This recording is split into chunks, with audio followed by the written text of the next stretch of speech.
தேடியாச்சு சார். ஏதாவது இருந்துச்சுன்னா இந்த பக்கம் தான் இருக்கு.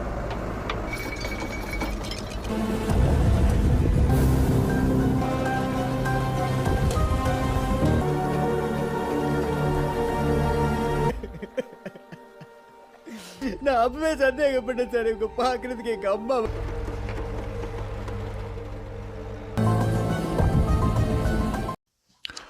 29 Februari tahun 2000, perjalanan ke Metupalayam yang ditempuh oleh ayah dan ibu Farada dari Oti sudah memasuki kawasan hutan lindung yang dilengkapi dengan tikungan-tikungan tajam di depannya.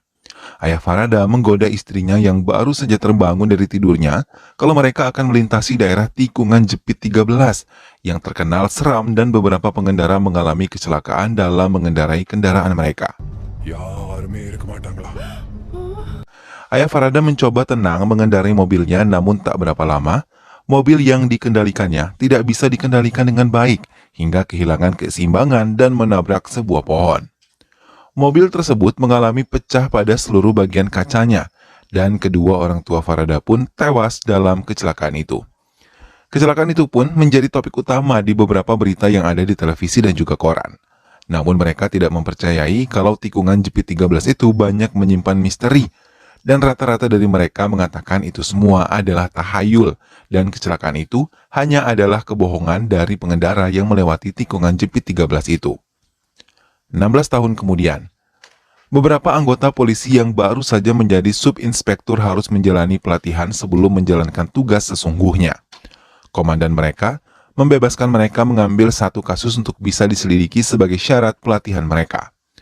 Farada yang merupakan salah satu di antara mereka mulai mencoba mencari file kasus yang akan diselidikinya. Bersama Aksaya, ia mencari file di lemari yang ada di depan mereka. Ia mengambil kasus dacoity yang terjadi pada 16 tahun yang lalu di desa terpencil Udagamandalam, Metupalayam Oti. Ia membaca dengan seksama kasus yang belum mendapatkan pencerahan dan pelaku di balik itu semua. Mereka kembali dikumpulkan dan diminta untuk bisa fokus menjalani pelatihan ini untuk menunjang karir mereka setelah menempati jabatan yang dimiliki mereka nanti. Semua telah mempersiapkan diri untuk pergi ke daerah yang mereka ambil kasusnya, termasuk Fataran yang harus pergi ke desa Udagamandalan yang terpencil. Setelah melewati perjalanan panjang, ia tiba di kantor polisi dan menemui komisaris yang ada di kantor tersebut. Komisaris pun memperkenalkannya pada Pak Fitra, inspektur yang telah bertugas di kantor polisi tersebut. Pak Fitra dengan senang hati akan membantu Fataran memecahkan misteri dari kasus dacoity ini. Suami istri mendatangi kantor Pak Fitra untuk melaporkan kalau putri mereka telah menghilang. Pak Fitra menyerahkan mereka kepada rekannya untuk dibuat laporan kehilangan. Ia sendiri melangkahkan kakinya untuk menemui Fataran di sebuah rumah makan. Namun di tengah perbincangan mereka, Aksaya menelpon Fataran dan menceritakan kalau pelaku perampokan yang tengah ia tangani kasusnya sama dengan pelaku yang ada di dalam berkas Fataran. Aksaya yang pernah membaca dokumen Fataran teringat nama-nama itu hingga ia menghubungi Fataran untuk memastikannya. Fataran terdiam dan mengiyakan saat Aksaya menyebutkan nama Falagaiman Jayakumar, Turu Nageswara, dan Anan. Ketiga pelaku itu biasa merampok dan menghabisi korban setelah menggasak habis harta mereka. Setelah mendengar semua cerita Aksaya, Fataran mengiyakan dan akan datang ke Kombakonam menemui Aksaya untuk menerima dokumen detail tentang tiga perampok itu. Fataran menceritakan apa yang ia dengar dari Aksaya kepada Pak Fitra, hingga ia izin diri untuk menemui Aksaya di Kombakonam. Pak Fitra pun mengiyakannya dan mengantarkannya sampai ke pintu rumah makan tersebut. Namun Fataran terkejut ketika melihat mobil yang sebelumnya ia parkirkan di tempat aman sudah tidak ada. Bersama Pak Fitra, ia melihat rekaman kamera pengawas yang terdapat pada lahan parkir tersebut. Mereka melihat seorang pria mengambil mobil miliknya. Pak Fitra menjelaskan kalau pria itu adalah Satya yang memang merupakan seorang pencuri. Pak Fitra pun meminta bantuan pada anggotanya untuk bisa menangkap Satya yang telah mencuri mobil Fataran. Sementara itu, ketiga perampok menyelinap ke sebuah kamar hotel di area Taman Mawar. Penghuni kamar tersebut pun terkejut setelah mendengar suara mencurigakan, namun suaminya tidak mempercayainya. Ia melangkahkan kakinya ke kamar mandi. Setelah keluar dari kamar mandi, ia pun terkejut melihat suaminya telah tewas di ranjang dengan darah bersimbah dan mengotori spraynya. Tak berapa lama, perampok itu datang dan menghabisi wanita itu dengan sangat kejam. Keduanya tewas dan dengan cepat mereka menggasak semua perhiasan dan uang yang ada di kamar tersebut. Setelah meninggalkan hotel, ketiga perampok itu menaiki bus umum yang tengah menunggu penumpang mereka. Di dalam bus tersebut, penumpang lain merasa ketakutan melihat ketiga perampok yang berperawakan menyeramkan. Saatnya tiba di tempat tujuannya dan meninggalkan mobil yang ia curi, kemudian meninggalkan kembali tempat tersebut. Tak lama, Pak Fitra dan Fatara tiba di tempat itu dan melintasi bus yang ditumpangi oleh ketiga perampok itu. Ketiganya nampak gugup kemudian menaruh tas yang berisi emas ke bawah kursi yang didudukinya. Sementara di tempat lain, MLA memerintahkan anak buahnya untuk mengejar putrinya yang berlari bersama kekasihnya meninggalkan rumah mereka. Keduanya berlari dengan cepat, dan saat melihat bus itu melintas, mereka terburu-buru untuk menumpanginya. Dengan napas terengah-engah, mereka memasuki bus tersebut dan meminta supir bus itu untuk mengendarai dengan cepat. Pak Fitra dan Fataran tiba di tempat Satya, namun mereka tidak menemukan Satya di tempat itu, hanya menemukan beberapa anak buahnya yang langsung menyerang Fatara.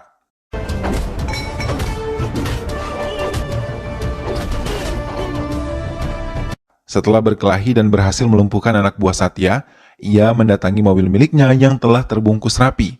Tapi setelah memeriksa keadaan mobilnya, ia tidak menemukan tas yang berisi berkas dan senjata di dalamnya. Di dalam bus, Ezil dan Ragavi yang merupakan sepasang kekasih menceritakan kalau mereka telah melarikan diri dari kediaman Ragavi dan memutuskan untuk kawin lari. Ezil menceritakan kalau ayah Ragavi menghabisi ayahnya dengan sangat kejam, karena mereka berasal dari keluarga miskin dan tidak menyetujui hubungan mereka. Ezil menangis menceritakan semuanya. Ragavi pun mengiyakan kekejaman ayahnya kepada penumpang lain. Ia juga menceritakan kalau membawa 200 potong emas untuk bisa bertahan hidup.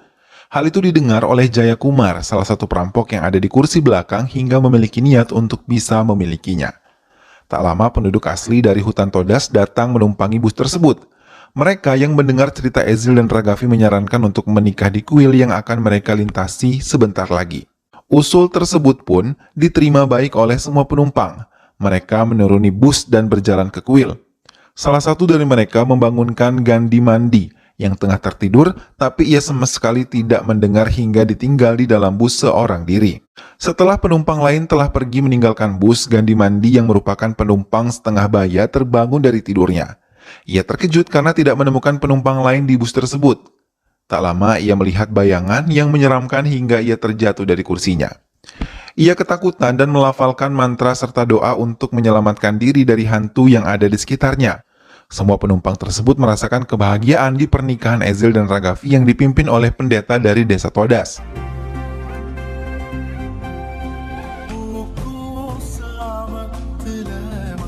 Mereka pun kembali ke bus, namun mata ketiga perampok itu tetap menuju kepada tas Ragavi yang sangat ingin mereka miliki. Pendeta dan keluarganya turun di tempat pemberhentian mereka dengan penuh kebahagiaan. Salah seorang penumpang laki-laki mendekati Gandhi Mandi yang terlihat terdiam di kursi penumpangnya. Ia masih nampak ketakutan dan mencoba menceritakan pada laki-laki kalau bus yang mereka tumpangi banyak mengandung kekuatan supranatural. Tak lama pemuda itu pun melihat sesuatu yang menyeramkan. Ia melihat Lizzie dalam bentuk yang sangat menyeramkan. Keduanya pun memutuskan keluar dari bus saat bus berhenti di pos pemberhentian bus, saat penumpang lain tengah terlelap dalam tidur malam mereka. Gandhi Mandi memilih untuk pergi meninggalkan tempat itu untuk menyelamatkan dirinya. Penumpang laki-laki itu bertemu dengan Fataran dan Parvita yang berada di dalam mobil. Ia menceritakan semua yang ia alami pada mereka, hingga Fataran berniat memeriksa bus tersebut sedangkan Pavitra tetap mengejar Satya. Fataran mengejar bus menggunakan sepeda motor bersama penumpang tadi. Sementara di dalam bus, Jayakumar yang terbangun dari tidurnya mulai ingin menjalankan rencananya memiliki tas Ragavi.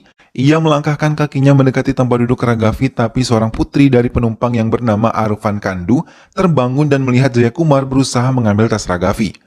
Keributan pun terjadi. Para perampok tersebut menodongkan senjata tajam pada putri Arufan Kandu hingga tak lama kemudian perkelahian pun terjadi.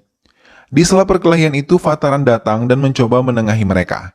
Ia menghadapi ketiga perampok tersebut. Di tengah perkelahian itu pun ia melihat perhiasan yang sama persis dengan perhiasan yang ia lihat di dalam dokumen penyelidikan kasus Dakolti. Fataran pun berhasil melumpuhkan ketiganya.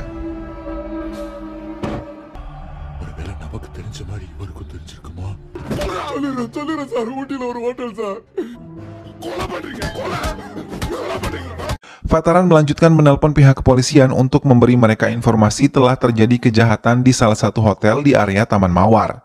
Anggota kepolisian Metu Palayam pun meninggalkan kantor mereka dan memeriksa setiap kamar hotel yang ada di sekitar Taman Mawar. Bus masih melaju menembus malam, tiba-tiba Fataran tersentak ketika melihat seekor anjing menyeramkan menyerangnya. Beberapa penumpang lain pun mengalami hal serupa dengan Fataran. Mereka melihat sosok yang sangat menyeramkan, hingga mereka pun menjadi tidak tenang. Fataran mengabari Parvitra tentang semua yang terjadi di dalam bus dan mengatakan untuk memeriksa bus tersebut ke kantor perhubungan. Parvitra yang telah mendatangi kantor bus tersebut menyebutkan nomor bus itu di hadapan petugas. Mendengar nomor bus TN43N0715, petugas tersebut terkejut dan mengatakan bus jurusan ke OT telah berakhir jam 11 malam tadi dan mereka telah memberikan laporan dan bus akan kembali mengambil penumpang jam 5 pagi. Mendengar hal itu, Parvitra terkejut dan berusaha menghubungi Fataran namun tidak berhasil. Bus yang terus melaju menghentikan lajunya ketika seorang penumpang menghentikannya. Satya memasuki bus tersebut. Melihat Satya datang, Fataran langsung memukulinya, tapi Menaksi, salah satu penumpang bus tersebut, mencoba menenangkan Fataran dan mengobati luka lebam yang ada di wajah Satya. Fataran memeriksa tas yang dibawa oleh Satya tapi tidak menemukan berkasnya, hanya menemukan senjatanya saja.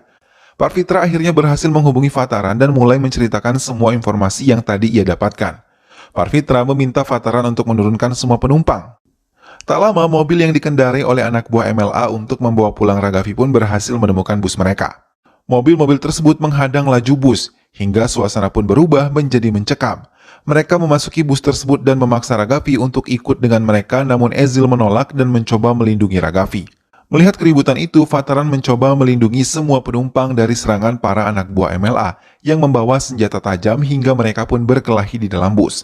Dalam perkelahian itu, Ragavi malah terkena senjata tajam mereka di bagian lehernya hingga mengeluarkan banyak darah, dan ia pun meninggal dunia di kursi dengan ditangisi oleh Ezil.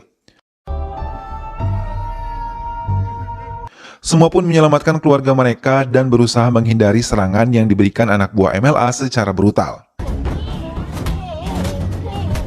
Hingga supir bus tersebut pun terkena serangan kapak salah satu dari mereka hingga bus mengalami kehilangan keseimbangan dan menyenggol mobil putih yang melintas dari arah berlawanan bus tersebut. Fataran berhasil menghabisi semua penjahat tersebut, sementara Ezil terus menangisi kematian istrinya yang baru saja ia nikahi. Namun bus yang melaju tanpa kendali akhirnya melewati pembatas jalan dan terus melaju memasuki hutan hingga terhenti di ujung bibir jurang. Semua ketakutan apalagi saat bus berada di posisi menukik ke arah jurang. Fataran mencoba menyelamatkan satu persatu dari penumpang tersebut sambil terus menjaga keseimbangan agar bus tetap berada di posisinya. Namun, kaca bus yang pecah membuat mereka kehilangan keseimbangan, hingga sebagian penumpang terjatuh dan hanya 4 penumpang termasuk Fataran dan Satya yang selamat dalam peristiwa kecelakaan itu. Bus terus melaju terjun bebas ke arah jurang. Keesokan harinya, tim SAR datang dengan beberapa perlengkapan untuk mencari bangkai bus yang masuk ke Danau Purali. Fataran dan beberapa korban selamat memperhatikan dari kejauhan kerja tim penyelamat yang berhasil menarik sebuah bus. Namun, keanehan terjadi karena bangkai bus yang mereka temukan sudah tidak menyerupai bus, hanya meninggalkan besi-besi lapuk dan beberapa tengkorak yang menempel di bagian bus. Padahal kejadian baru saja ia alami semalam. Satya yang selamat dari kecelakaan itu menangis dan mengatakan kalau Menaksi adalah ibunya yang ia tinggalkan saat ia berusia 8 tahun, dan lebih memilih sebagai pencuri di jalanan. Ia menangisi ibunya yang akhirnya ia temukan tulang belulangnya. Fataran dan Parvitra mendatangi kembali kantor armada bus tersebut dan meminta manifest bus tersebut. Petugas bus berhasil mengambil manifest bus tersebut dan mengatakan kalau bus tersebut terakhir menjalankan rutenya Ari Roti menuju Coimbatore pada tanggal 29 Februari 2000. Pihak hotel juga menyebutkan kamar hotel Wood Oak nomor 21316 tahun lalu pernah terjadi pembunuhan di dalamnya dan mereka juga mengalami perampokan. Fataran yang melihat foto supir dan kondektur tersebut merasa terkejut karena semalam ia melihat mereka dalam keadaan baik-baik saja. Fataran merasa bingung mengapa ia dapat merasakan kejadian kecelakaan bus maut yang terjadi 16 tahun lalu. Parvitra mengatakan kalau memang benar ada bus hantu yang melintas di jalan-jalan. Fataran pun mencoba menjelaskan tentang kasus perampokan dan pembunuhan 16 tahun lalu yang belum terbongkar kepada semua anggotanya di kantor. Salah satu dari mereka tertawa mendengar penjelasan Fataran dan mencoba menyepelekannya. Namun Farada menjelaskan kalau salah satu korban dari kecelakaan itu adalah Ragavi. putri dari Menteri Gunasakuran yang 16 tahun lalu menjabat sebagai MLA di OOT. Fataran menunjukkan foto Ragavi hingga membuat anggota lain percaya pada cerita Fataran. Fataran dan anggota lainnya pun mendatangi kediaman Gunasekaran dan membawanya ke kantor polisi untuk mempertanggungjawabkan perbuatannya terhadap putrinya sendiri dan ayah Ezel yang telah ia habisi. Fataran menemui pendeta yang telah membesarkannya. Pendeta itu menjelaskan kalau mobil putih yang tersenggol bus 0715 itu adalah mobil orang tua Fataran. Namun keduanya tidak bisa diselamatkan karena mengalami luka parah terkena pecahan kaca di seluruh tubuh mereka. Pendeta tersebut hanya menemukan Fataran kecil yang tertidur pulas di kursi penumpang. Ia membawanya dan mengasuhnya hingga tumbuh menjadi dewasa seperti sekarang ini. Fataran terdiam saat pendeta memberikan sebuah buku diari yang ditinggalkan orang tua Fataran di dalam mobilnya. Pendeta mengatakan kalau Fataran memang sengaja ditunjuk oleh Tuhan untuk bisa memecahkan misteri 16 tahun yang lalu. Fataran hanya terdiam dan membaca lembar demi lembar diari milik ibunya dan memperhatikan foto mereka berdua terpasang di bagian depan diari tersebut. Dan film pun selesai.